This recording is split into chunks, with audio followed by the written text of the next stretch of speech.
Hello? Rescue hooks to rescue, Mayday! Get ahead, West. Bad Mayday, what's your location? Get the hell out of here, hurry up! We need radio silence, I need water in that 2.5-inch line. 48 inch water in a 2.5-inch line. To the rope, to the rope. 35 in the rear, 35 in the rear. Welcome to the Emergency Traffic Podcast.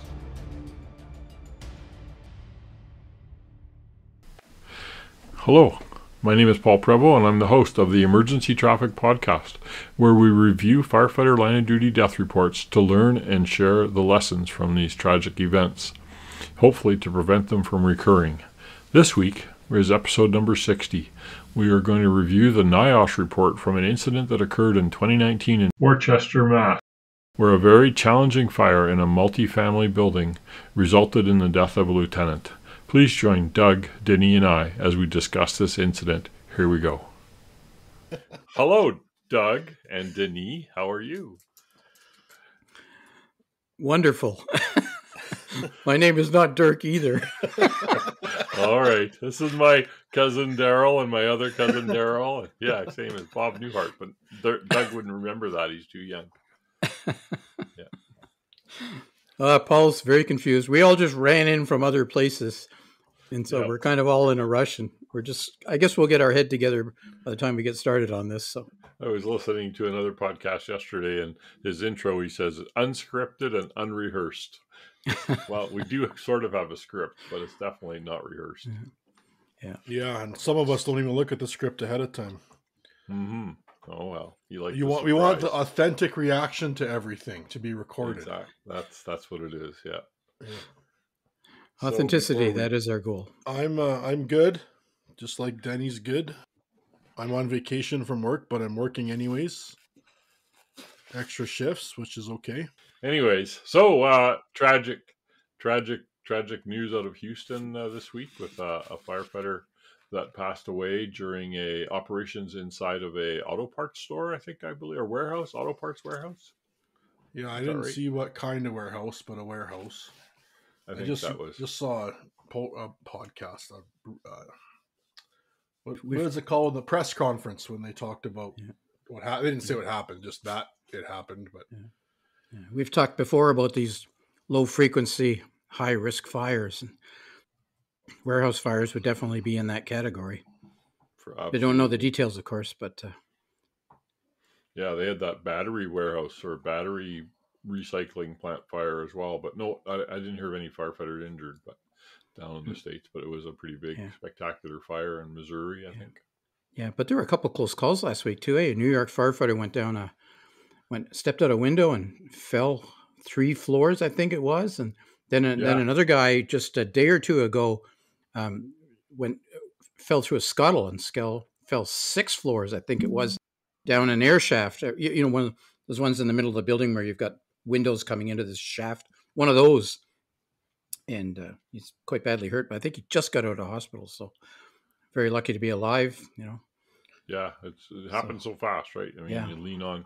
October's a crazy month for fires. I'm telling you, stuff happens. It is. Yeah, and accidents. Denny, you said you were reading the Fire Apparatus magazine journal, I think it's called.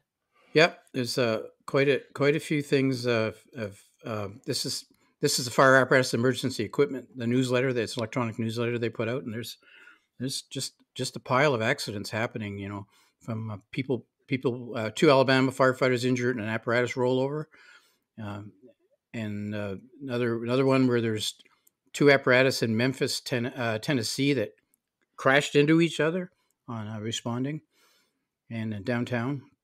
Another one in Dublin, Indiana, was looks like a aluminum milk style tanker rolled over, and it was injured firefighter, and just a bunch of stuff like that. And it's a busy time of year for fires, and so consequently, it's also a busy time of year for incidents. So Yeah, I commented Got to on be that. careful, man. I commented on that one because it looks like it's a homemade or a converted milk truck or something that's made into a fire apparatus tanker or tender. And those things just drive me crazy because Yeah, typically, if it's a milk truck, it doesn't have any baffles at all, yeah, unless they've modified it. You can buy drop-in baffles to stop the sloshing, and usually a lot of converted trucks, like converted fuel trucks, are usually overweight because fuel is lighter than water, and so if you're hauling water in a fuel truck, it's usually too heavy, and yeah, probably has juice brakes or hydraulic brakes instead of yeah. air, which is also a Very likely. problem.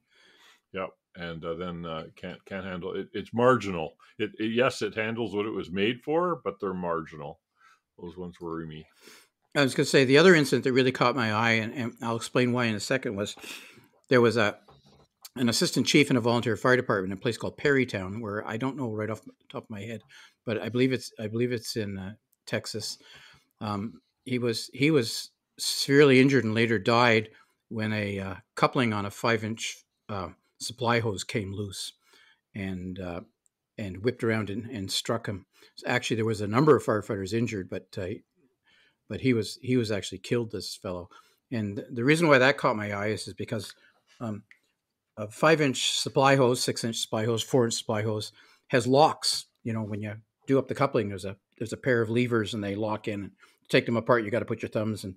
But for those of us who are old enough to remember, when these hoses first started coming out in the early 80s, Paul, Yep, give or take, yep. roundabout then, they did not have these locks originally, and probably for the first 10 plus years, well Yeah, into the 88, 90s. 92, Yeah, somewhere in there. the locks did came not on. exist, and having couplings come apart was a common thing, and you had to learn how to lay the hose out and connect it up to avoid that happening. Um, and it's a possibility, I don't know the details here, but it's a possibility this was either old hose or old appliances that was coupled to that didn't have provisions for locks. It could have been it wasn't coupled all the way. That's a possibility also. But this supply hose, when it's under pressure, it's a killer. You really, really need to practice laying it out. You need to practice coupling it up to make sure that it's securely coupled. If you're running hose that doesn't have the locking couplings on it, you can replace your current couplings with new couplings that have locks on it. But for sure, you need to understand why it comes unlocked and understand how to lay it on the ground so that is reduced chance of that happening, and to be very wary of it when it, if you have that type of hose. Yeah, It's literally a killer. I have a good friend of mine in the fire department who, as I always kid him, he says he's got extra thick brow ridges, and it's the only thing that saved him because he got a 5-inch coupling smacked him right in the forehead, and he was down for the count, but he survived, luckily. yeah. I've seen quite a few of those instances where the large diameter hose coupling would come off the truck when you hooked it up and charged the hydrant and stuff, and Dangerous. yeah.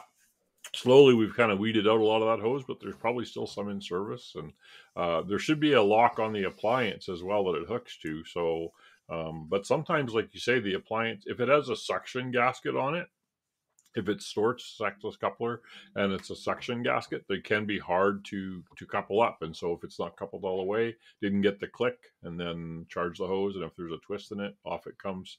Yeah. You've got a 4 or 5-inch 50 psi nozzle that's coming at you. Yeah. So the normal gasket is in a V shape, and the pressure forces the gasket apart and makes it go tight. The suction gasket is like a standard hose gasket. It's kind of rectangular in shape and fits right in there. And they're much, much harder to do up. Usually got to use a wrench on them. So anyway, yeah. Just to be on the watch out. Look out. Yeah, something to watch out for sure. Good to talk about.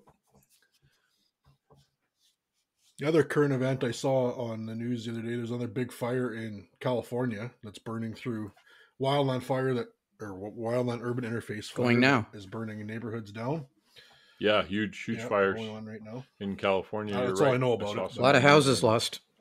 Yeah, there was the clip I saw was a big McMansion on fire with like fully involved, and one guy in the driveway sitting on a 44 trying to spray it with a fog nozzle that wasn't even reaching the building, and a helicopter flew over and dumped water on it. And I was like, your 44 is probably not doing much. Yeah, if you're exactly. asking for a helicopter. Yeah. But The other weird feeling like they're doing accident in something. California that happened a few weeks ago was the drive over of a wildland apparatus drove over a person who was laying on the ground under a tarp. As this person was, the apparatus was trying to move to another location around the fire, and didn't realize that there was someone under this tarp and drove over them.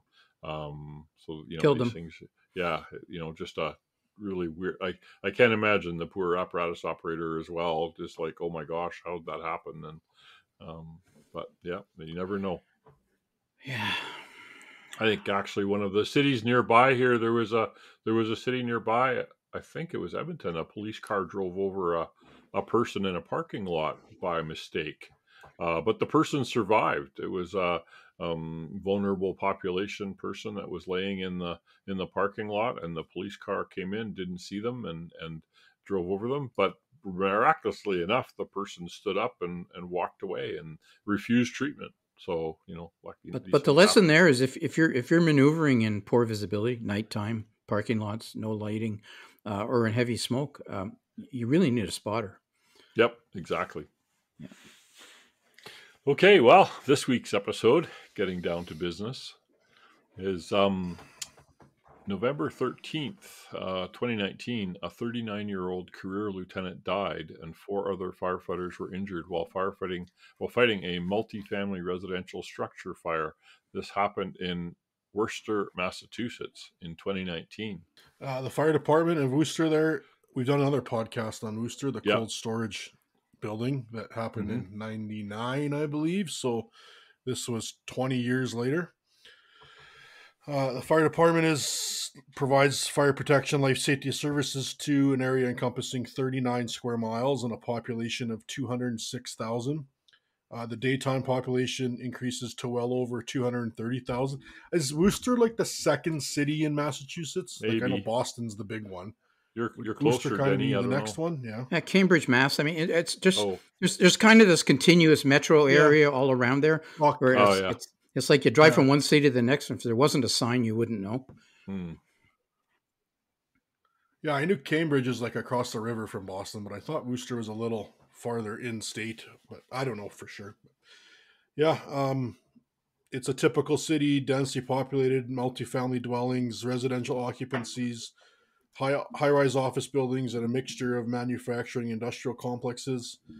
It has a high number of what they call triple deckers, I think, in Massachusetts, of 3-story wood frame buildings that like each story is a different family, different apartment, which I think this might have been one of those. It's a 2.5-story multifamily. Yeah. I think they call it a triple decker or triple decker. Good job, triple decker. Try to be a Massachusetts accent. Was that a Boston accent? Just asking. The city also has. Just trying, yeah. The city also has 9 universities and colleges. Major east-west interstate passes through the city. Multiple rail systems also. They provide first responder, emergency medical care, basic life support, advanced life support, and transportation is provided by private healthcare company. So the ambulance is not part of the fire department. They have 13 engine companies, 7 ladder companies, 1 heavy rescue, 1 special operations unit, which I'm guessing is like part of the heavy rescue company, 2 scuba dive rescue vehicles, and 10 fire stations. They have a North Division and a South Division, which are district chiefs with a driver or an aide or a fire incident technician, which are car 3 and 4. They have 409 uniformed personnel in operations, fire prevention, and support services. The members assigned to a piece of apparatus are, so on the apparatus, it looks like, so engine 5 on the radio would be engine 5 officer, and then engine 501, 502, and 503 would be the firefighters on it, which is based on seniority. Which is kind of odd. Who drove here? That's a little weird because, well, and like today I'm 501 because someone tomorrow senior's I'm working with you. Oh yeah, and then I'm Yeah, it's or like what happens at shift change where like which That would class are you? definitely What class am I? Like that would just definitely seems go a little against strange, the but guy Gord Schreiner from Comox, who big deal was your number is the same. It's your number for life, and we always identify you by your number. I think it Yeah. was called something for life. That was Yeah. his logo, and Yeah. yeah, that's crazy. I'm pretty sure there was some negotiation contract language around that. well, I mean, there's not to get off topic, but I could see his system being tough in a major metro department where there's 200 guys working on whatever truck and they just have a For random sure. number given to them. But so they're like a typical full-time career fire department. They have 4 shifts, 24 hours, 2 days off, 24 on, 4 off. A full shift is 91 firefighters. Minimum staffing is 69. The Special Operations Division includes a technical rescue team and a dive rescue team. Both teams are available for regional response. Also, the department responds to a regional airport in a support role to the ARF fire department based at the airport. They had 29,185 incidents during 2020, which was about 1,600 fire and 27,000 That's a lot for a department this non-fire. size. Yeah, it's a lot of calls. Yeah. 2007, the fire department received a Class 2 rating from the ISO. Class 1 is exemplary fire protection. Class 10 is the fire suppression program does not meet the minimum criteria. So they're pretty good. One down from Class 1. I don't know what, Paul, you know more about ISO than me. It's an American thing. Yeah, it's different so in the States to Canada. I see lots of departments that just brag that they're class 1, and there's some others. Yeah, there's a few of them. The personal accountability system is based on the daily riding list of each company. The list is updated in the morning and in the evening of each shift. The process is used for tactical personnel accountability reports, or PARs, and when the strategy changes from offensive to defensive. The department also uses a pack tracker locator system, which is integrated into the department's SCBA. Each district chief vehicle carries one handheld pack tracker locator system. So that pack tracker, that's sort of like the little beep, beep, beep, beep, beep locator thing, right? You point it in the direction where a pack is, and it might beep faster or slower when you point it away. I think limited effectivity, but you got to have a good manual, essentially, accountability system to back this up, because that's just for locating. That by itself is not enough. Right.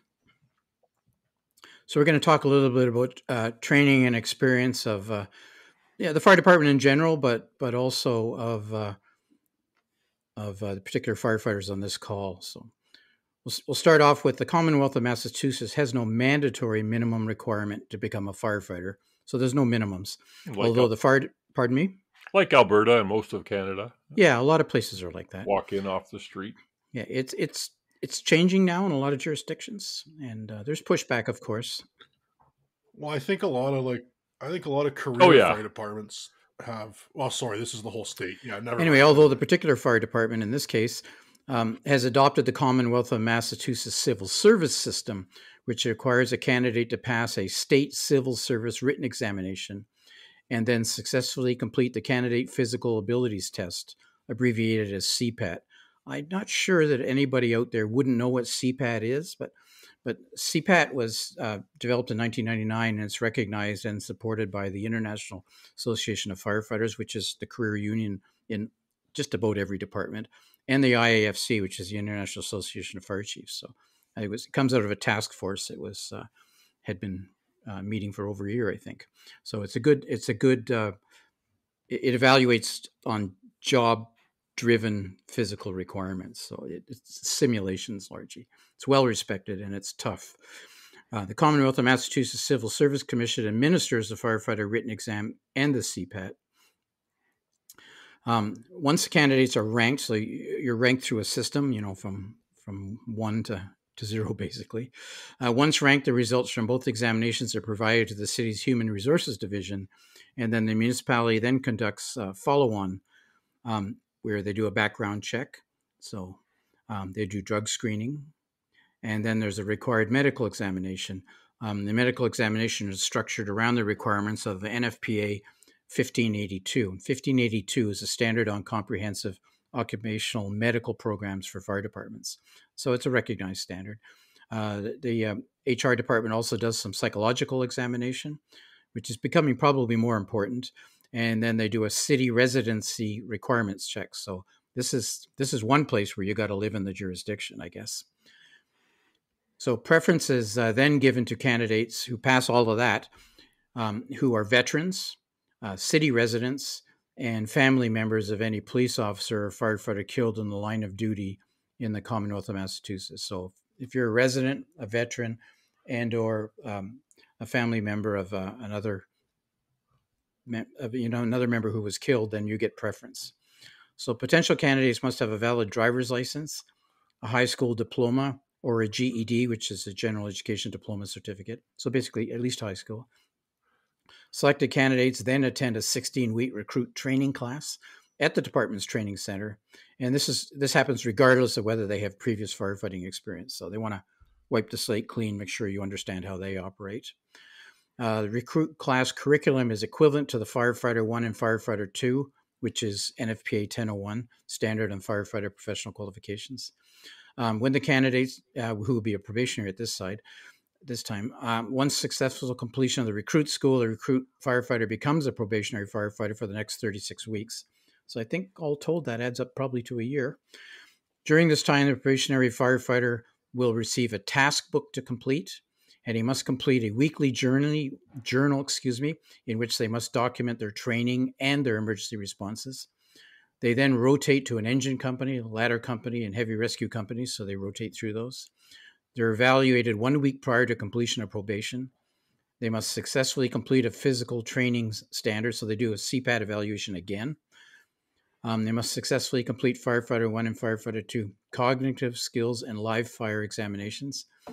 And they must operate in a company with an officer during their probation.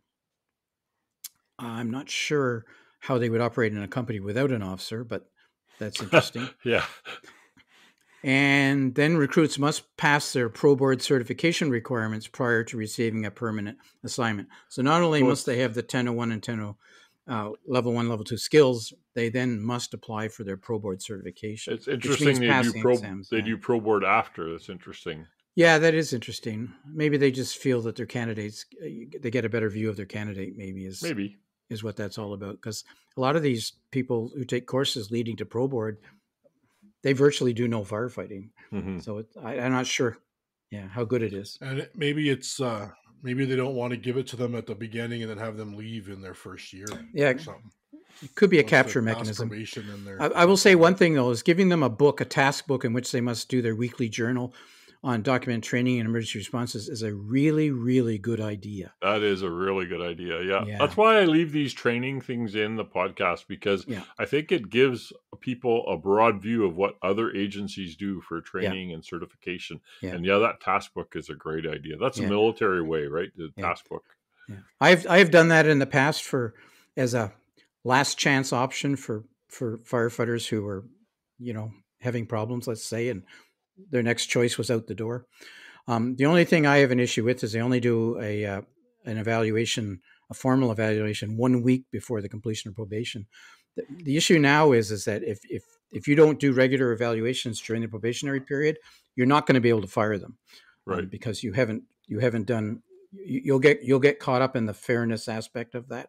Like, I didn't know I wasn't doing well. Nobody told me so. Exactly. So but anyway, but a pretty good system, I would say, overall. So they put a lot of eyes on their people.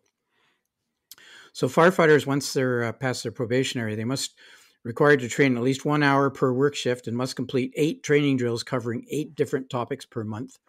Companies are required to conduct back to basics training, good thing, every Thursday in an effort to ensure that firefighters are familiar with their equipment and the basic skills related to them, such as ladder handling and placement, SCBA, emergency drills, etc.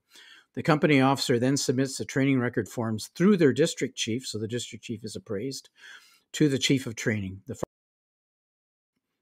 The fire department has maintained an electronic training record-keeping system since 2006. I would say that's a pretty early adoption of that type of a thing. The fire department conducts annual mandatory training for recertification for CPR, emergency medical responder, and hazardous materials operations level responder. Special operations training is also handled through the Fire Training Center. Possibly not for everybody, but certainly for those that are assigned to those companies, I guess. So that's some very good basic attention to training. The lieutenant from Ladder 5, who's the firefighter who lost his life in this particular incident, his radio designation was L500. He was hired by the fire department in 2010, so he had about 9 years' experience at the time of this incident. As a firefighter, he served on 2 engine companies and 1 ladder company, and was then promoted to lieutenant in October of 2018, so after 8 years on the job. He was a lieutenant on Ladder 4 before being transferred to Ladder 5 in January of 2019. This incident happened when in the year? It was November, December? November, yeah. November of 19, so yep. Okay, so just 10 months before. The lieutenant had taken multiple courses in hazmat, EMS, rapid intervention, RIT, in other words, live burns, special operations with their 4-gas meters, large area search, which is using ropes and other locating mechanisms, thermal imaging training, fireground strategy and tactics, radio emergency button mayday activation techniques. The lieutenant had recent certifications as a fire prevention officer basic, so some introduction to fire prevention skills there. He had ICS 100, which is your basic, essentially an awareness level ICS virtually, ICS 200 and ICS 700 and ICS 800. The district chief in Car 4 was hired by the fire department in 1991, which is about 28 years at the time of the incident.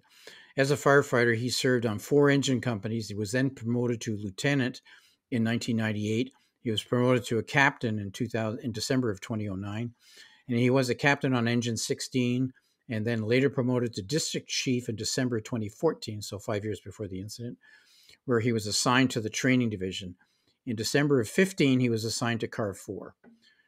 The district chief took multiple courses in hazmat, EMS, rapid intervention, live burns, fireground strategy, tactics, special operations, dive team training, dive rescue, and IED and homemade explosive familiarization. Certainly was popular after 9/11.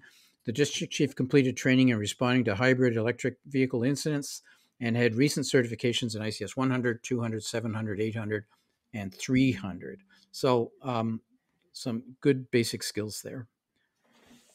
Yeah, good training program and good skills with the people. Yeah, doesn't seem to be anything seriously lacking there. No, that's for sure, which is good to see. Yeah, very good. Good department. The staffing and communications. So at the time of the call at basically 1 a.m, fire alarm dispatched the following resources for a first alarm. Box 1514 for a report of a structure fire. And the resources were Car 4 with the district chief and the incident command technician. Engine 15 had an acting lieutenant and 2 firefighters. Engine 2 had a lieutenant and 2 firefighters. Engine 13 had a lieutenant and 3 firefighters. Engine 12, a lieutenant and 2 firefighters. Ladder 5, a lieutenant, 2 firefighters. Ladder 3, which was a spare, a lieutenant and 3 firefighters. Rescue 1, a lieutenant and 4 firefighters. And Ladder 4, an acting lieutenant and 2 firefighters. There's a theme there that you can't see when you're listening, but quite a few of the trucks only have 3 people on them. In total, 30 firefighters. I'm guessing that, like, it said their staffing is 91 and minimum 69 or something. So they probably have 4 on a rig and then minimum 3. So if somebody's not around, and that's going to play a role in our event here. The other thing I see there is, looking farther down here, everything's a lieutenant. There's not one captain. I don't know what the difference is, but every single truck is a lieutenant, and there's not one. The thing I notice is this: they're making lieutenant at 8 years on the job, and I know in my past experience, you made captain, you were probably 20 years on the job before you hit that mark. And you're 3 to 5 years in before you made first class firefighter. and then you had to spend 10 years, in that probably rating. So it's early. they might not do seniority based promotions though. It might just be a test you take, and once you have first class or something, you can take the test and It's work your way still up. risky So, though, Doug. but I mean, don't know. even though you got a lot of classes, as you know, it's also the amount of experience you have. It's important. Sure, yeah. I just know a lot of like the East Coast. I don't think things where, in my view, a lot of Canadian, especially departments, promotions are way more seniority based than some of these departments. They are. 4 minutes later, they issued a second alarm assignment, which included another chief, 2 more engines, and a ladder for 11 more firefighters. And at half an hour after, basically 1:29, they dispatched a third alarm, which included 2 more engines and a ladder. And at 2:09, so an hour and 10 minutes into the incident, they dispatched a 4 alarm, which was 2 more engines. The building in this case was a multifamily residential structure that was built in the 1900s. The 3-story, 3-floor, plus a walkout basement. Each floor was approximately 1,000 square feet. Each floor was a separate apartment, with the basement being a small unpermitted apartment in there as well. The structure was a balloon frame construction, which was common, of course, in the New England area in the early 1900s, with vinyl siding on the exterior. It was approximately 25 feet wide by 41 feet long. The second and third floors had an enclosed porch on the Charlie side with a large center window and an enclosed storage shed on the Bravo Charlie corner of this enclosed porch. And these enclosed porches, again, are really common in the triple deckers, where they would be an open porch earlier, and then to make more living space, they would enclose them in. And these ones, they actually put a big window in to make the apartment nicer from the Charlie side. The first and second floors also had a small exterior porch. This is kind of unique. I had to look at the pictures and figure this out. On the side delta near the Charlie corner. So Paul, I was puzzled about this. Built in the 1900s. I actually went to a real estate site and found that this building was actually built in 1900. Oh, okay. So it was 119 years old at the date of the fire. Yeah, which out west here, we're not used to seeing that. But, of course, in eastern North America, there's lots of old buildings. The virtual 360. So upon arrival, the companies found sort of what I call an imposing 3-story building. This was a big, tall, narrow building. Stick-built wood construction with vinyl siding. And deep. On the office, deep.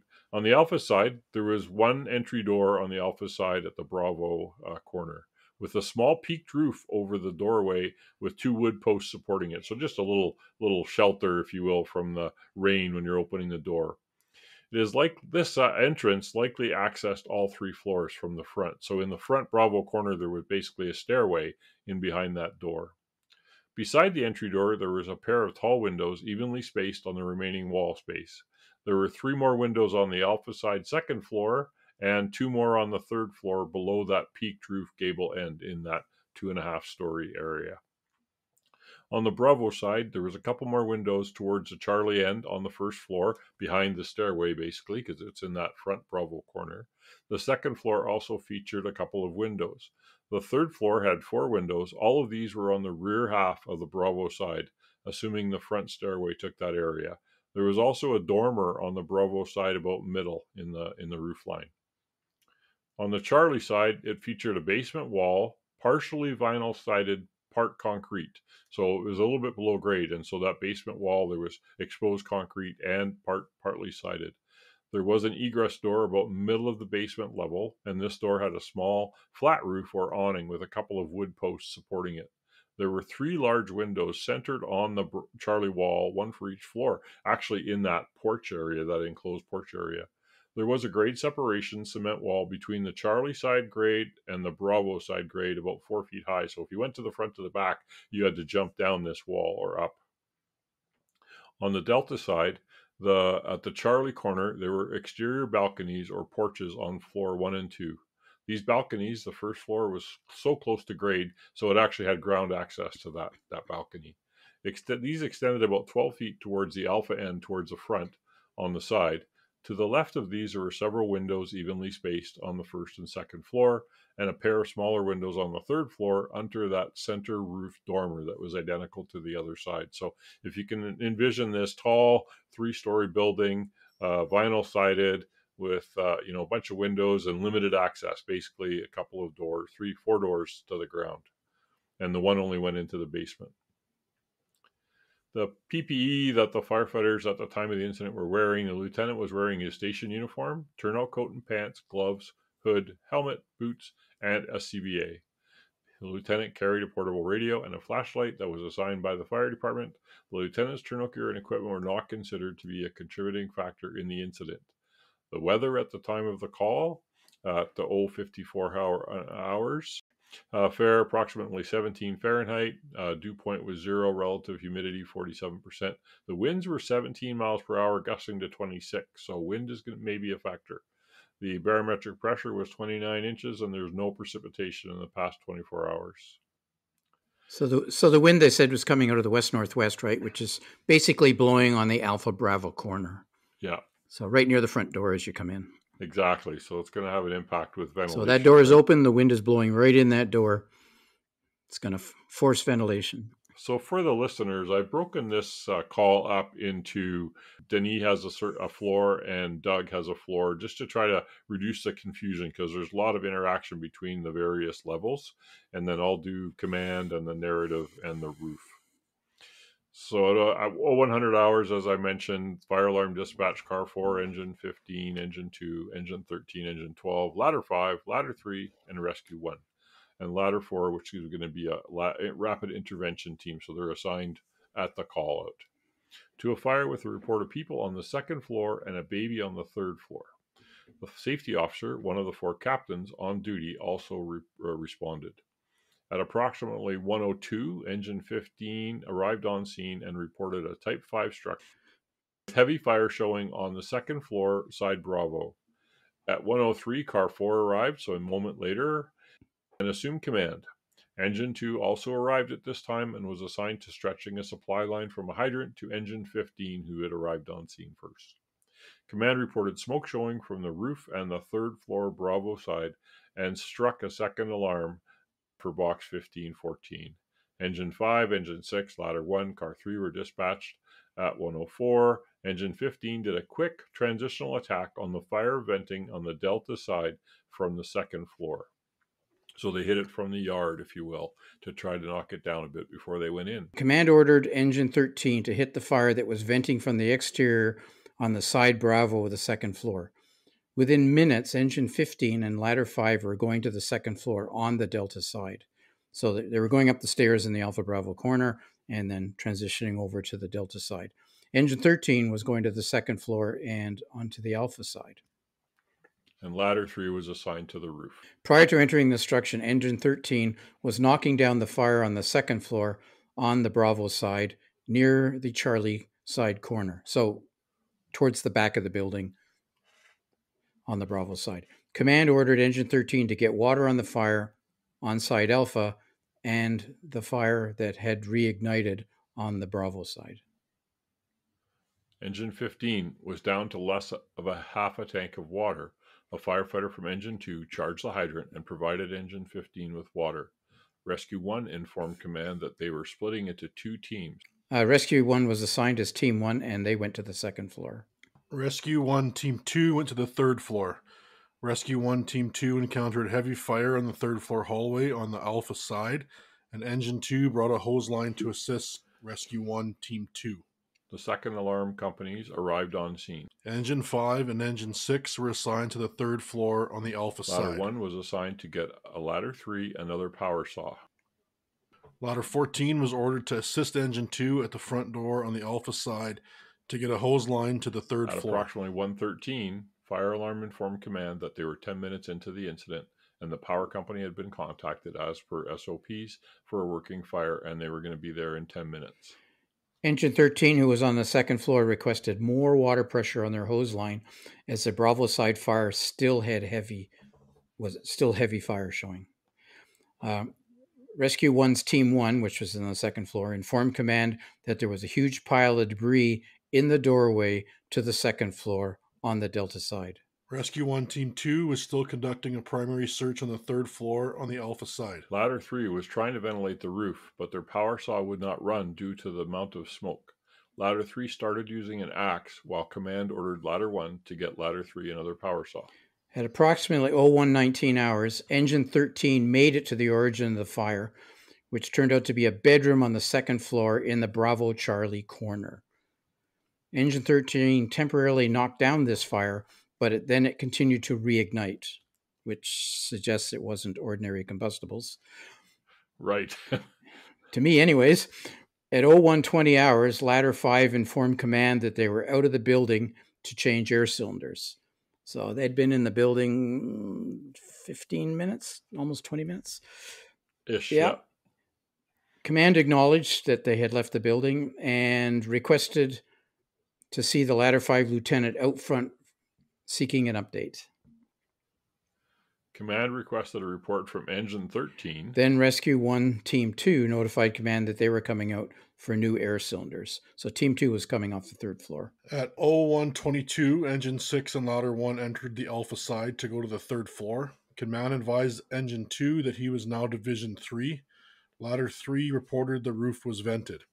At 01:23 hours, Engine 15 exited the building and Ladder 5 re-entered the building to head to the third floor. Command was notified by fire alarm that they were 20 minutes into the incident now. So Engine 13 then notified command that they were out of the building and that when they had left, the fire was knocked down. They left the hose line in the doorway, which would be kind of a hallway, runs down the middle of the flat, and stated that it was there for the next crew. Engine 13 stated they had another hose line that was operating from size Charlie. At 24 minutes after 1, Rescue 1 Team 1 was in the basement now, securing the utilities. Command requested a report on the third floor. At 01:25, Division 3 reported that Engine 2 was advancing further into the kitchen area. They were checking for extension but did not find anything. Command then ordered Ladder 1 to hook the third floor ceiling from the roof and check for extension in the attic. At approximately 01:26, Division 3 called command, and just to clarify, lots of times division is a chief. In this case, it's not a chief; it's an engine operating in charge of that floor. They call each floor its own division. So Division 3 called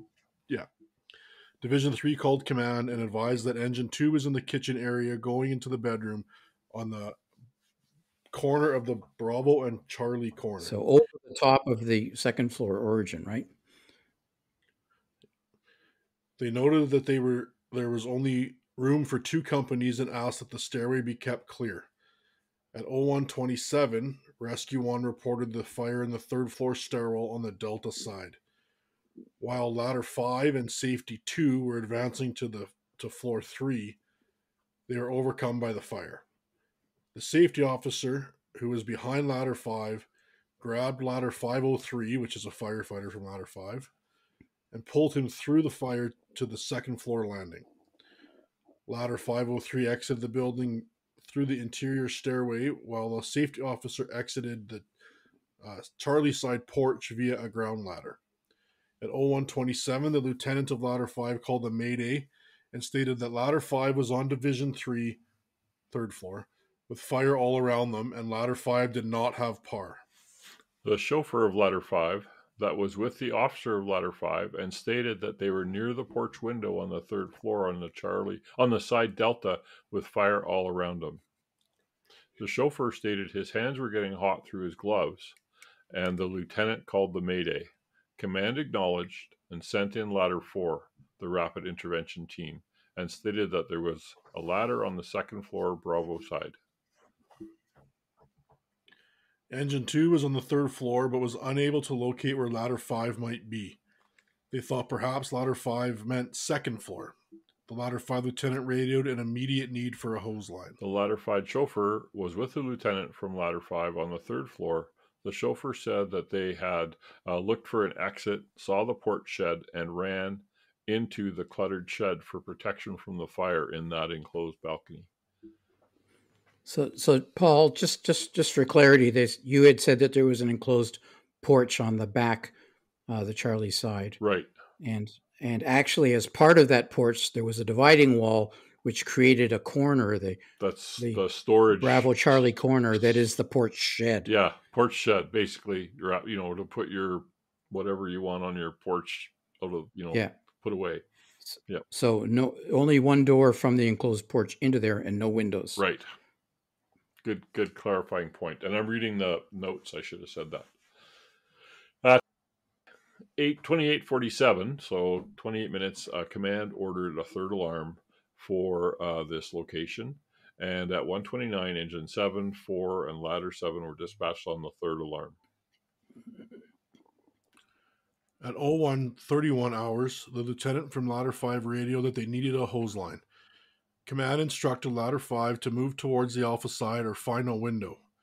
At approximately 01:32, the lieutenant of ladder 5 transmitted his final message: can't get out. The note here again that says the chauffeur from ladder 5 stated his hands were getting burnt holding the shed door and his mask was turning black.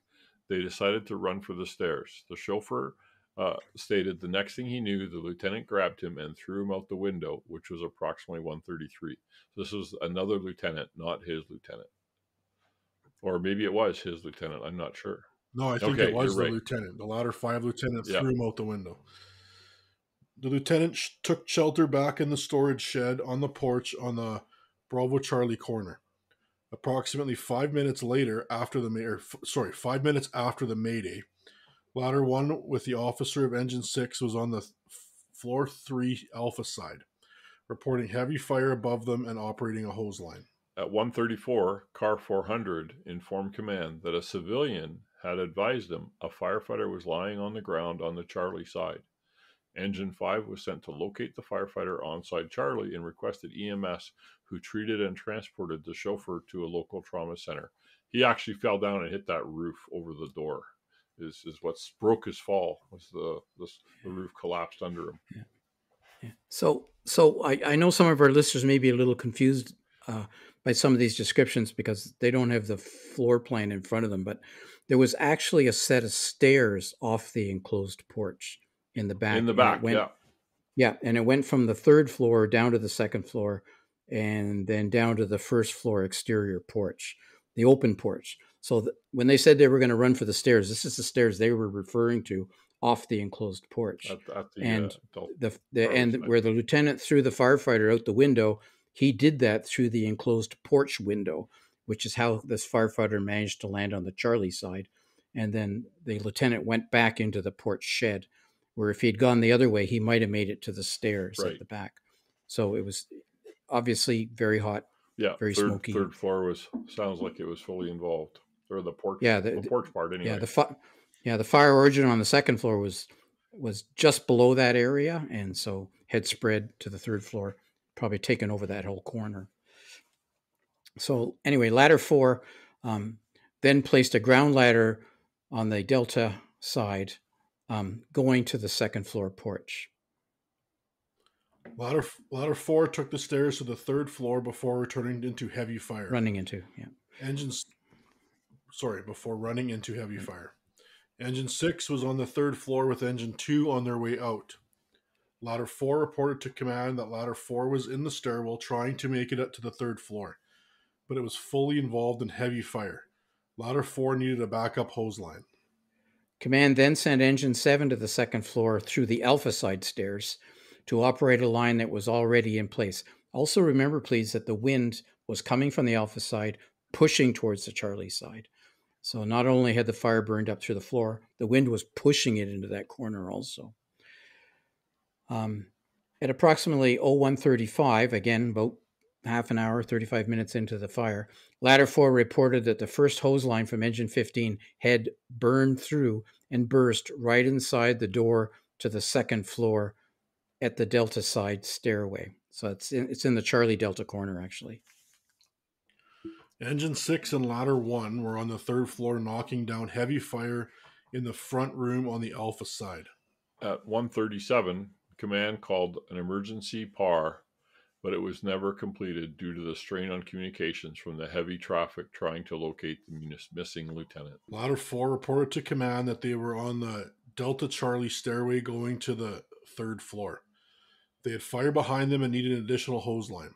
Ladder 4 repeated the first hose line had burned through and burst in the stairway on the 2nd floor. Engine 6 and Ladder 1 out of the building changing air cylinders, and Rescue 1 reported a PAR. Command radioed Ladder 4 that a hose line was coming up the rear stairway to them. Also, command asked if Ladder 4 could get out and if they had PAR. The Ladder 4 officer responded that he had 2 members outside and there were 2 members inside with a member of Rescue 1 on the landing, with fire below them into the 2nd floor stairwell. Well, it's looking even worse here. You got one guy missing and you got guys with fire below them. Ladder 7. And up to now, no ladders, ground ladders on the Charlie side. Yeah, they were on the other side. There's only really the one window, right? So Ladder 7 was headed to the Charlie Delta stairwell from side Alpha with a hose line. At 01:43, Ladder 4 reported they were low on air and coming down the stairs. Ladder 4 reported that they were out of the building and reported PAR.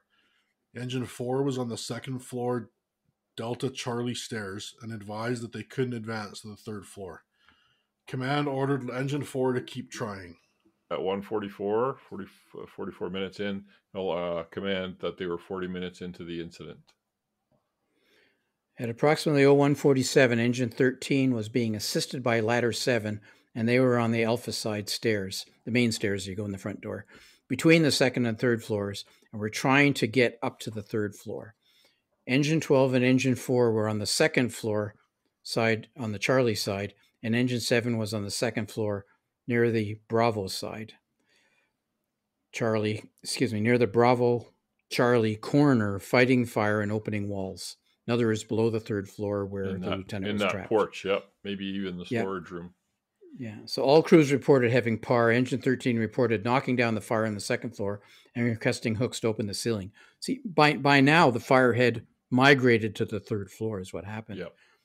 But also I would comment, too, that, these enclosed porches on the outside, these are exterior walls, and basically porch construction. So you gotta wonder, how well that porch stairwell was built, and were there any proper separations between it and the rest of the building, and all of that kind of stuff, right? And it's balloon frame in the main part of the building, so who knows what the porches are like. Well, the fire happened in that corner and would have gone right up that balloon frame exterior wall, but it wasn't an exterior wall. It was actually an interior wall because of the enclosed porch. At 1:53, fire alarm notified command that the incident was 50 minutes in. Approximately 01:54, Engine 2 was on the Alpha side 3rd floor attacking the fire in the Alpha Delta corner close closet area. The fire was coming up from the 2nd floor. Engine 13 had been assisting Engine 2, but had to head towards the 3rd floor stairs to exit as they were getting low on air. Engine 4 and Engine 7 were out of the building to change cylinders. Ladder 4, with our member from Rescue 1, informed command they were going to make entry on the Charlie Delta corner stairs and try to get to the 3rd floor. 1:55, command announced that no one was to enter the building without direction from command.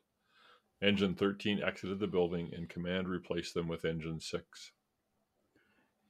Really, I think they would have made this call earlier if there hadn't been members inside still. Yeah, they had a guy that's lost, right? So they kept going. Yeah. They got fire on the Charlie side. They got fire on the Delta side. They got fire in the Alpha Delta corner. They got fire everywhere on the 3rd floor, yet they're still pushing. So Ladder 7 was on the 2nd floor and had knocked down the fire in the kitchen and was overhauling this area. And the kitchen was just about the center of the flat. Yep. At 01:57, Ladder 4 heard a pass alarm sounding and advised command, quote, "I got a pass alarm going off about 20 feet in front of me," end quote. Engine 2 was on the Alpha side of the 3rd floor and reported they had fire coming from below and above them. Engine 2 advised command not to send any more crews to the 3rd floor on the Alpha side due to lack of room. You got fire below me, fire above me, fire behind me, fire in front of me, fire beside me. And it's windy. And it's windy, and there's a guy missing. Other than that, things are going great, Chief. Yeah. I've been in similar fires, and it's not a pleasant experience. Command had engine 6 on the second floor stairwell, and in the landing, who was backing up engine 2 that was up on the third floor. So engine 2 on the third floor wasn't alone. There was engine 6 just below them, securing the stairwell for them. Car 2 informed command that the fire had been knocked down on the exterior of the Charlie side, and that hose line was shut down. At 2 o'clock in the morning, ladder 4 radioed, "We just lost the stairs. We just lost the stairs. They're collapsing." That'd be the back stairs, I'm thinking. Yeah. Command ordered a ground ladder to ladder the third floor Charlie side. Ladder 4 reported that they could hear a pass. Ladder 4 requested another company and a hose line on the third floor, and advised that the hose line had burst on the landing. So Ladder 7 and Rescue 1 then called command and requested that the burst hose line be shut down. Command had engine 15 shut down the hose line. Ladder 4 started exiting the third floor via the stairway and assumed that there were enough stairs left to get to the first floor. At 2:03, Rescue 1 called command. The hose line that's going up from the first floor rear stairwell, it's burst. It's dumping out. Can we shut down the first floor rear stairway line? A note here says the wrong hose line was initially shut down, leaving ladder 4 on the third floor with no water. Eventually, that's why I like those tags that you can put on the hose line if you know which company's on the end, but as soon as the company's change, then the tag doesn't tell you what anything. I mean, there was a lot of lines off on this fire, and it pretty easy to. Oh yeah. You know, like a company stretches a line in, they go out for air, another company takes up the line. There's problems, they bail, another company goes in. It's easy to lose track. I like having color-coded nozzles. Nozzles and lines. And then you're on the nozzle, you can say, "Shut down the red line." And the guy in the Each pump truck would have the same colors, like orange, red, green, blue. And engine 1, engine 5, they would have, so you still wouldn't know if you had lines off two trucks. Yeah, but the way you get around that is you don't have 6 different engines pumping your fire. You use 1 or 2, and then you just have to know which line your truck's coming off. I can see the mistake happening. So but you got to understand this beforehand and drill for it and figure out ways to establish clarity, whether it's labeling the nozzles or putting different colored hoses or something, right? Just figure out a system that works. Eventually, it's just redundancy. If you color the hose, and if ladder 4 knows their hose came off engine 15 and engine 15 knows ladder 4 has their hose, then hopefully it all gets pieced together. Yeah, if you could say the engine that was pumping it and the color, then you would know. Yeah. Eventually, ladder 4 hose line was charged again. Also, fire alarm advised command that we are 60 minutes into the incident. Oh my gosh. So at 2:07, ladder 4 called command, said, "All right, we're going to be, our designation is rescue 2, all right? Our designation is rescue 2. We're trying to make our way back to the third floor. We've got a good location. We got a line. We need another working crew to follow that line to the third floor over the porch." A note here says Rescue 2 consisted of Ladder 4 and Ladder 1 and a firefighter from Rescue 1. So they made up their own little bit staffed up company to do this. Rescue 2 is not an actual company in this fire department. They're a made up unit for this fire. Rescue 2 confirmed that the stairs on the Delta Charlie side were intact and that the wall around the third floor door had collapsed on the stairs. Engine 2 reported they were in the back bedroom on the Bravo Charlie corner and trying to knock down the fire, which was on the other side of the wall from a shed where the Lieutenant 5 was located. At 02:08, Rescue 2 advised command they had a good location of the lieutenant. They reached the top of the stairs at the Charlie Delta side corner, but wall debris had blocked the entrance to the Charlie porch. Rescue 2 breached the wall onto the porch.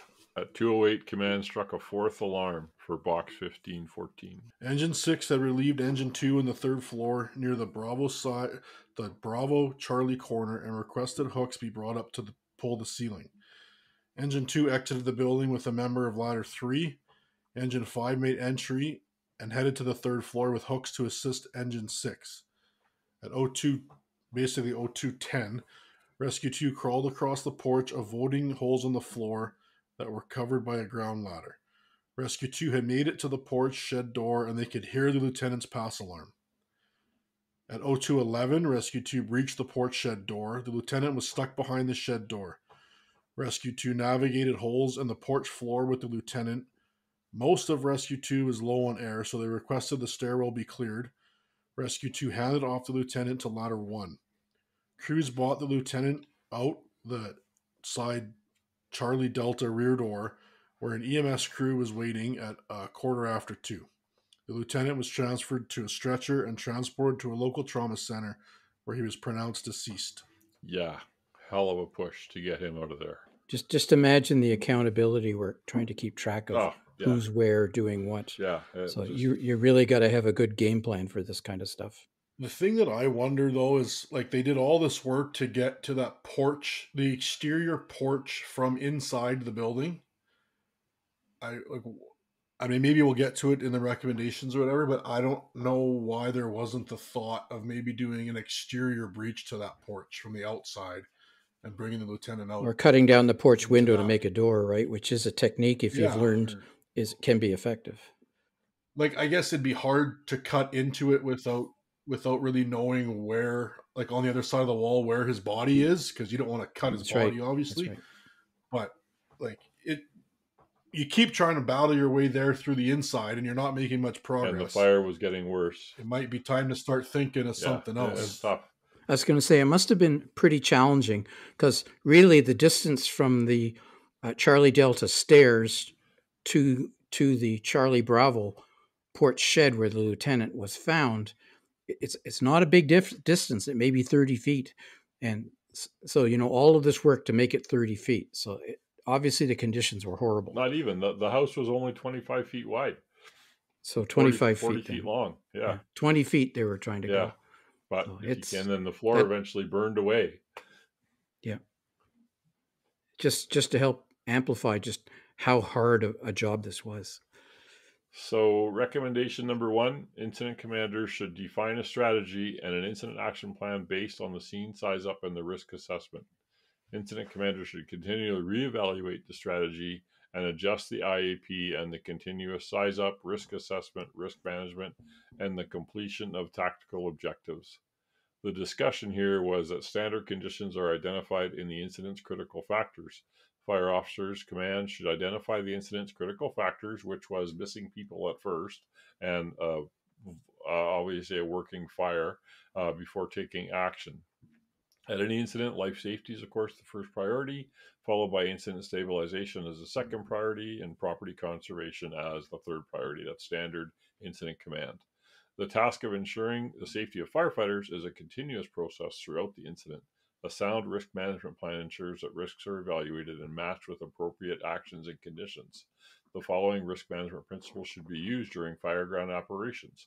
Limit activities that present a significant risk to the safety of members to a situation where there's a potential to save endangered lives. Recognize activities that are routinely employed to protect property as inherent risks to the safety of members and take actions to reduce or avoid these risks. Do not risk the safety of members when it's not possible to save lives or property. Limit activities to defensive operations where the risk to the fire department members is excessive. NFPA 2021. I think what they're trying to get at here is, at some point when they knew everybody was out, should they have pulled back and let it burn? I think is kind of where they're going. But this analysis, this report doesn't discuss that, does it? It doesn't discuss at what point they knew that the two people on the second floor it never tells. Were no longer in the building. And the child that was supposed to be on the third floor, when did they know that child was not there? Yeah, it never came up with, we don't know that. Rescued the people. Yeah, we don't know that. And if you're at a fire that has two people trapped on one floor and a baby on the other, you're going to push hard. that's the time you're going to cowboy up and make a push. For sure. Or try. Yeah. Do they cowboy up in the East Coast? I don't know. Well, according to the keyboard warriors, they cowboy up everywhere that they go inside and don't spray it from outside. Oh, ouch. Okay, recommendation 2 is kind of an extension of recommendation 1. Fire departments should use risk management principles, including occupant survivability profiling at all structure fires. Boy, that's a tough one. And Worcester has some background in this, like the cold storage fire when they decided that they were going to cut their losses and not allow anybody else into the building. Tough decisions, but anyway, discussion. Well, it is recognized that firefighting is an inherently hazardous occupation. Established fire service risk management principles, that's a mouthful, are based on the philosophy that greater risk will be assumed when there are lives to be saved, and the level of acceptable risk to firefighters is much lower when only property is at stake. Again, back to our, we don't know when they knew the victims were no longer inside. A fire department should incorporate the following points into their training and education component on wind-impacted fires. So here's an acknowledgement that wind was an issue here. Ensure that an adequate initial size-up and risk assessment of the incident scene is conducted before beginning interior firefighting operations. I think the obvious comment here is that that's got to be done very quickly because you've got active fire, people reported missing. You're not going to spend a lot of time making decisions. Ensure that firefighters, company officers, division group supervisors, and the incident commander have a sound understanding of fire behavior and the ability to recognize indicators of fire development and the potential for extreme fire behavior, such as smoke, the color, velocity, density, visible fire, and heat. You remember they had fire showing on the Bravo side and fire showing on the Delta side. So they had serious fire in this building on the second floor on arrival. Ensure that firefighters and company officers are trained to recognize the potential impact of windy conditions on fire behavior and to implement appropriate tactics to mitigate the potential hazards of a wind-driven fire. So initial entry on the alpha side with the alpha side door open and the wind blowing on the alpha side, do we think that had an impact on the fire? Probably did. Ensure the incident commander's strategy considers high wind conditions if present. What did they say it was, Paul? Gusting to 25? Yeah, something up like to that? 25. I just found something here in the timeline of the NIOSH report. Note, right. The baby was out of the residence prior to the arrival of Engine 15, but this information was not relayed to Car 4 or other responding companies, so they still thought they had a baby on the third floor. Yeah, I've been at fires where the people we thought were inside were standing around on the sidewalk watching us. So that can happen. Ensure that firefighters understand the influence of ventilation on fire behavior and effectively apply ventilation and fire control tactics in a coordinated manner. Ensure that firefighters and officers understand the capabilities and limitations of thermal imagers. Ensure the thermal imager is used as part of the size-up process. Ensure that firefighters are trained to check for fire in overhead voids upon entry and as charged hose lines are advanced.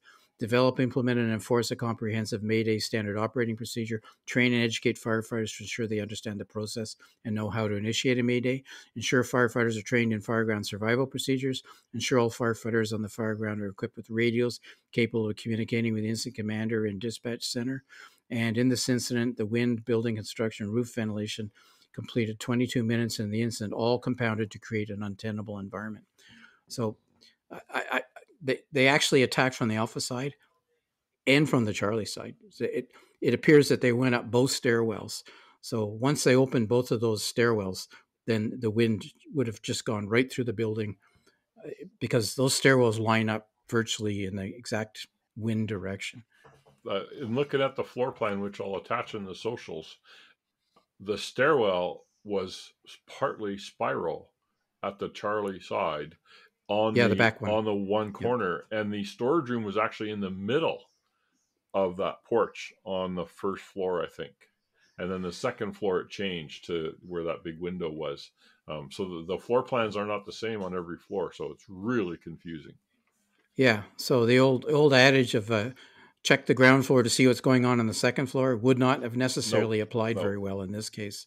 So this is a situation where having knowledge of this building would have been highly helpful. But this building is a dime a dozen in that part of the United States, right? It's not like it's a one hazard building that you can go inspect and see, right? I mean, they're all over the place. But all this construction on the back, Doug, where they enclosed the porches and added stairs and stuff, do you think there was, building code compliance when that was done? Probably not. Probably not. No permits. Just done. Fire department should ensure that all companies are operating based upon the assignments given by the incident commander and ensuring that tactical priorities are met. The first arriving fire department resource initiates the incident command process by giving a brief initial report. It is the responsibility of every firefighter to stay connected with crew members. The company officer should maintain constant contact with their assigned members by visual observation, voice, or touch while operating in a hazard zone. The company officer should ensure that they stay together as a company or crew. If any of these elements are not adhered to, then crew integrity is lost and firefighters are placed at great risk. That being said, I know there are departments that like their standard SOP on a unit that has like 4, 5, or 6 firefighters is sometimes they split into 2 and 2 or 3 and 2 or 3 and 3. So obviously the company officer is only going to be in one of those groups. So I think if that's your SOP and what you train on, then it's okay to do that. The IC should consider assigning a chief officer as a division or group supervisor when 2 or more companies are assigned to the division or group. In this one, they had an engine officer assigned to that, but they only had 2 chiefs in the whole city to one of them's command. So you run out of resources real quick. If the division or group supervisor is operating in or must go into the IDLH atmosphere or the hazard zone, they should operate with another firefighter so that they have a buddy with them. The primary function of company officers working within a division or group is to direct the operations of their individual crews in performing the assigned tasks. So not look after their crew and the whole floor while they're there. The early establishment of a division or group provides an effective incident management organization framework on which the operation can be built and expanded. One of the most important benefits of establishing divisions or groups early in the incident is that accountability is shifted to each division or group supervisor, which greatly improves the ability to track resources on the fire ground. Subdividing the incident provides tactical supervision, direction, and support to units assigned when operating in the hazard zone.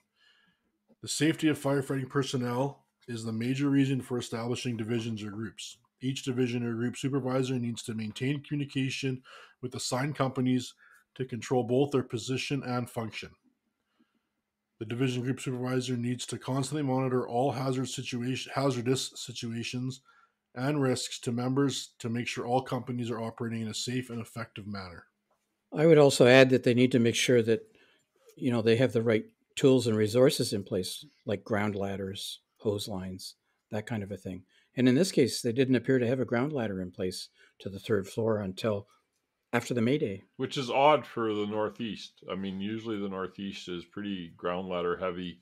Every window gets one just in case, and that's pretty standard procedures. Yeah. The other thing is, I think they lost continuity with their Division 3 because Division 3 was a lieutenant with one of the units, the ladder, and when they ran out, he was working with them. So when he ran out of air, he went out with everybody else, and all of a sudden their Division 3 was, there was no more Division 3. The leader had to leave. That's why you want a chief or somebody else to be in charge of that division, because they may not consume as much air, or there can be a transition between them and the next person.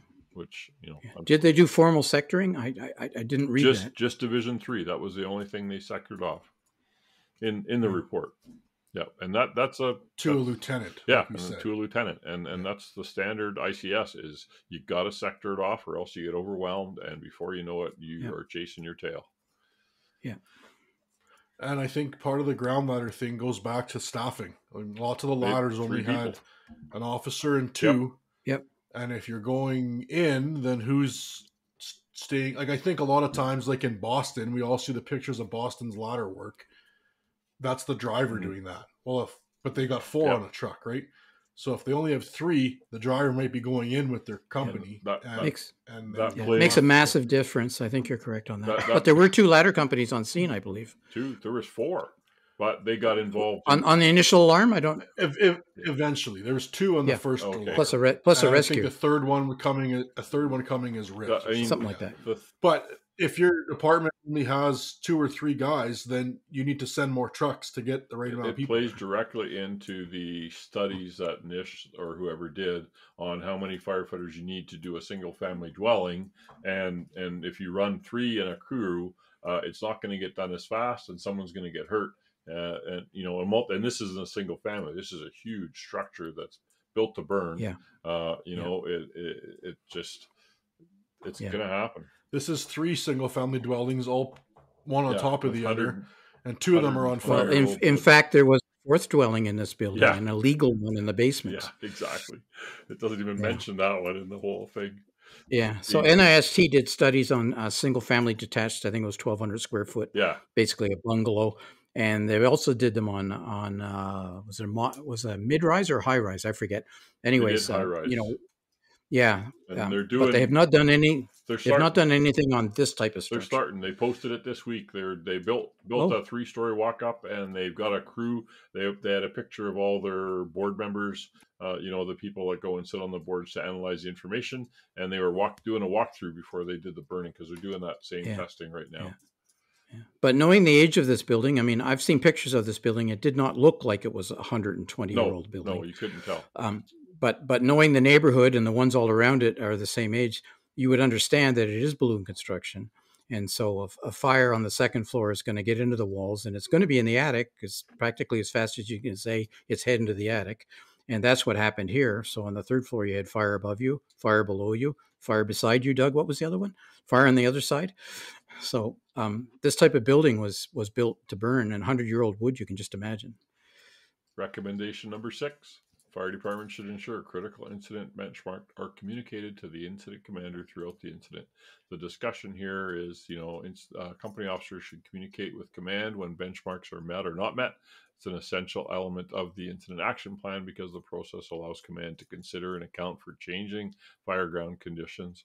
Moreover, command must be able to forecast the direction of the incident to stay ahead of the fire. Without this information, the IAP becomes out of sequence with the phase of the fire.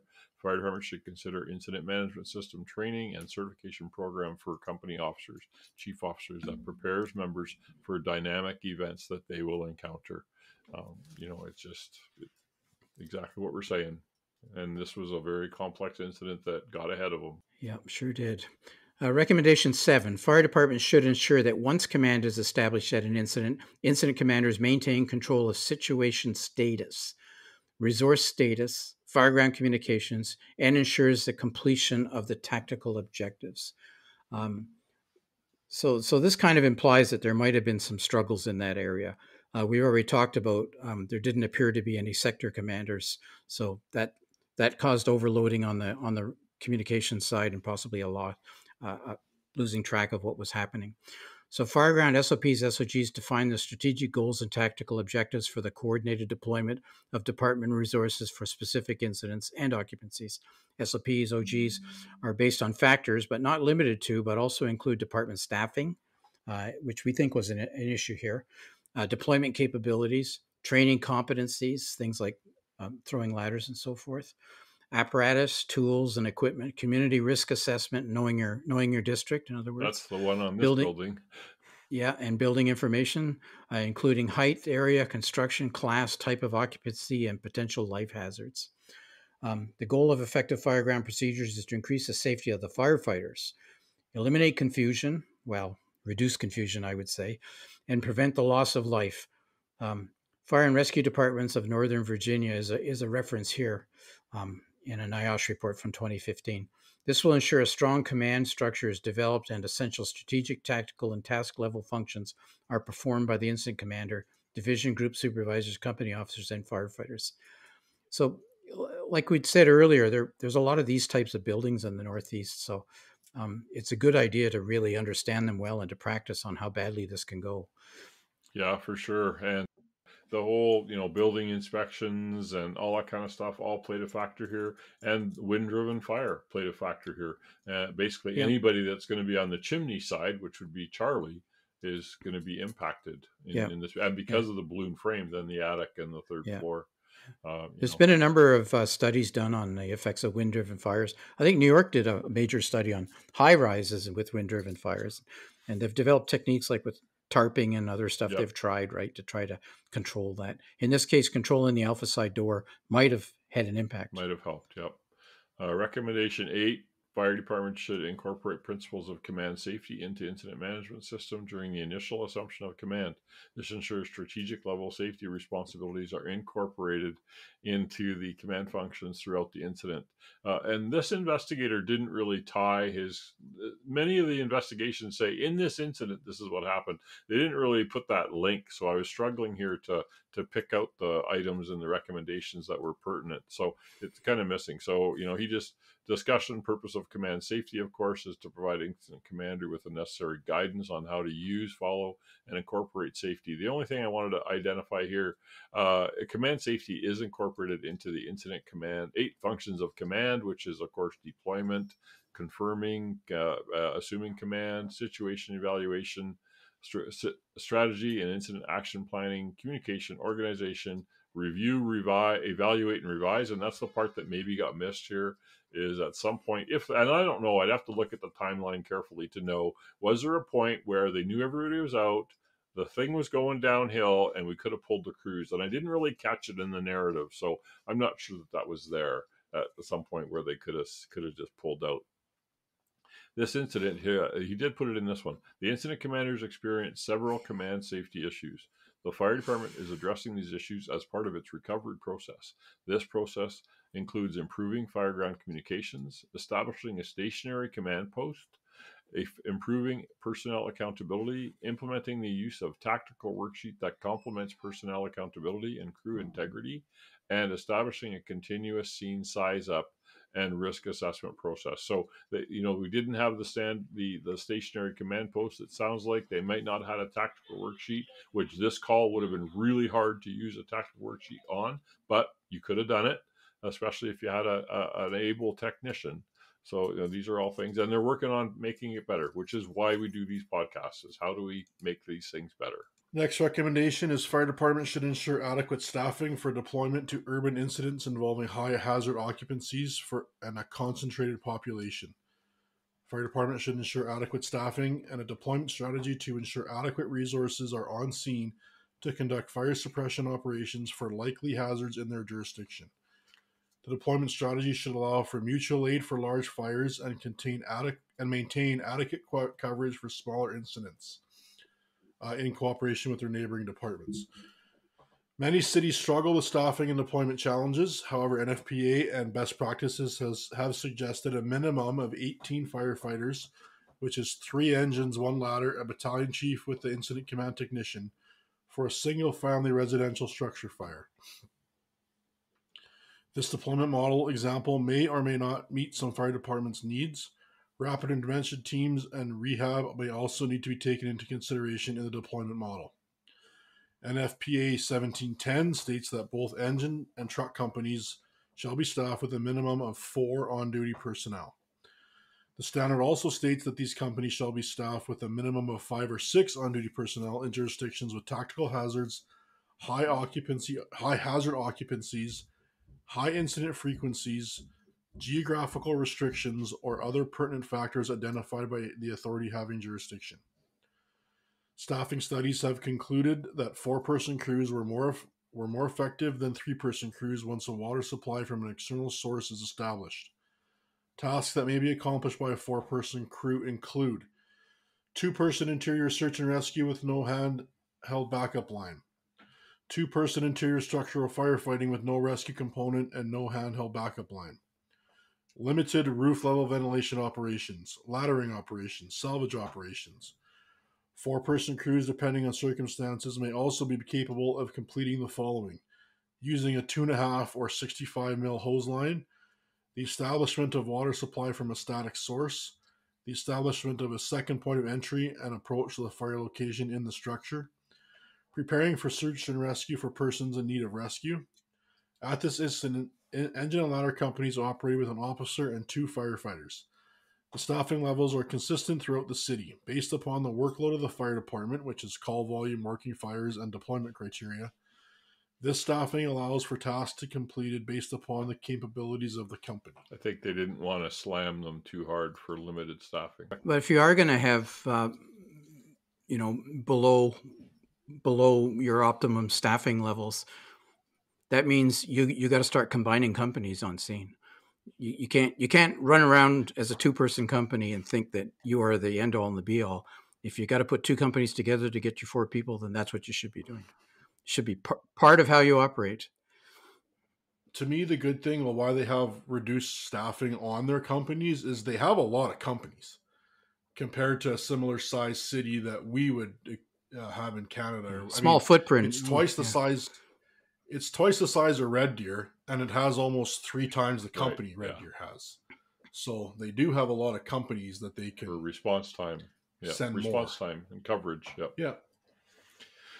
Recommendation 10, fire departments should ensure that all firefighters and fire officers are trained in managing a mayday. The discussion was the ability of a firefighter to call a mayday is complicated behavior that includes an affective, cognitive, and psychomotor domains of learning and performance. Any delay calling a mayday reduces the chance of survival and increases the risk to other firefighters trying to rescue the downed firefighter. Firefighters should have 100% confidence in their competency to declare a mayday. If a division supervisor is in place, the mayday is declared and command has completed the mayday communication algorithm. Command should assign the division supervisor to manage the mayday. The division supervisor is in the best position to manage the rescue activities that need to take place in the division to resolve the mayday. Then the IC is then in the best position to coordinate and support the rescue. Firefighting, treatment, other divisions, companies, as required, they're critical incident factors. If no division supervisor is in place when a mayday is declared on the incident scene, the IC should continue to manage all tactical rescue efforts required to resolve the mayday after completing the mayday communication algorithm procedures. And they were caught here because, like say, the division commander 3 was either the mayday person or there was no one in the area at the time of the mayday. He actually pushed the other guy, the chauffeur, out the window, but then he didn't jump out the window himself. Went into the storage area instead. Yeah. It also goes to the size and composition of your RIT team. I mean, a 2-person RIT team, or in this case, in a 3-person RIT team. Can't do anything. How many guys did they tell us in the narrative it took to get that lieutenant out of there? Yeah. Multiple crews. Yep. So you need to recognize that fact and prepare for that also. Yeah, and they were on their looking at the timeline, which I didn't include in the narrative here. It says they were all on their vibra alerts. Their alarms were going on when they were getting the lieutenant out of that storage room. They were working hard. So recommendation 11, fire departments should provide a Mayday tactical worksheet for incident commanders in the event of a Mayday. In other words, a different checklist to run on. So discussion, a checklist can assist the incident commander in ensuring the necessary steps are taken to clear the Mayday as quickly and as safely as possible. A structured checklist serves as a guide. It's not necessarily a rule book, and it is possible to tailor the checklist to any fire department Mayday procedures. This process is too important to operate from memory because there's a lot of additional pressure suddenly on your head when you hear a Mayday. And to avoid missing a vital step that could jeopardize the outcome of the rescue of a firefighter who is missing, possibly trapped, could be injured. Some departments have adopted the term LUNAR. Hadn't heard that one before. Location, unit assigned, name, assistance needed, and resources needed to gain additional information identifying the firefighter who is in trouble and in need of assistance. You also got to have a good accountability system, entry control. You need to have that. The incident commander, division or group supervisors, company officers, and firefighters need to understand the seriousness of a Mayday situation. It's important to have available resources on scene, back to what I was just talking about, and to have a plan established prior to the Mayday. You can't make it up on the day. Yeah, exactly. Recommendation 12 really just touches on fireground survival procedures again, making sure, I'm not going to bother reading it all, making sure that we teach people fireground survival. 13 kind of contradicts the above one. It basically says above they said you should have proper staffing on your rigs, and now they're saying if you don't, you should be trained to operate that way.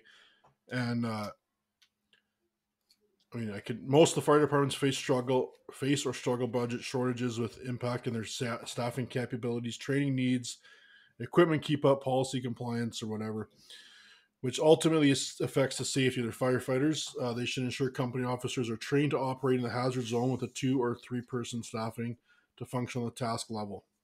Crew integrity means firefighters stay with their team and stay in a crew of 2 or more. Becomes even more critical when a company enters a structure to perform interior firefighting operations. It starts with the company officer ensuring that all members of the company understand their assignment and have the proper PPE tools and equipment. The obvious contradiction to this is ladder companies, right? Where you got one guy goes to the roof and one guy goes to the back, and that type of a thing where you have individual assignments, where the whole company of 5 guys doesn't run around to the roof or run to the back necessarily. So the implication is if you're inside the IDLH zone, you got to have sufficient resources. Recommendation 14 kind of plays into this also is, should ensure that all unassigned resources are dispatched from a designated staging area or base as per standard SOGs. During fireground operations, the incident commander who may need resources beyond those that are already operating, when command identifies a task that is needed, command chooses the resource, confirms availability, and then orders the resources into action.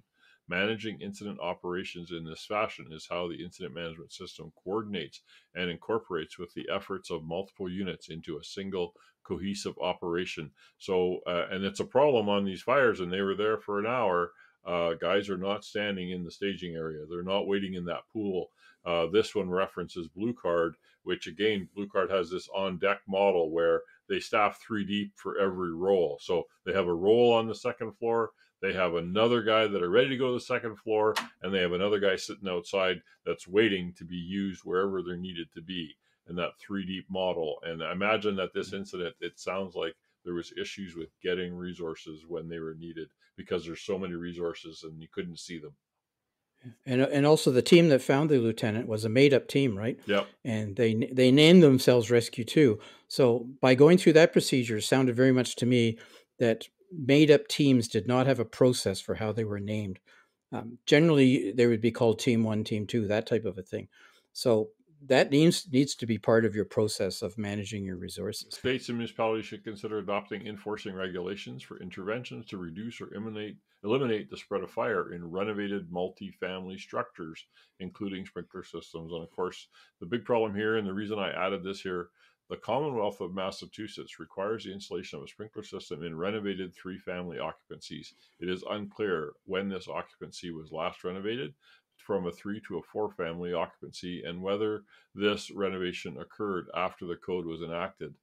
The other important factor, of course, is self-closing apartment exit doors to ensure that fire doesn't spread due to an apartment door. Closed doors can reduce the flow spread of the fire, although in this case, with a balloon frame building, I don't know, the doors were the problem. Yeah, and it was really, the door was just into the stairwell, right? So. Okay, well, that's it for this one. A very complex event that I can definitely understand how this happened, tragically as it is, and lots of moving pieces. And a code enforcement was a big one on this one. That if that would have helped a lot, I think, along with all the other things we recommended. So, thanks for listening to another Emergency Traffic Podcast episode. As Sergeant Phil Esterhouse used to say on Hill Street Blues, let's be safe out there. Take care every day. We can't all generate the experience to learn these lessons, so we need to learn by the experience of others. Stay low and go.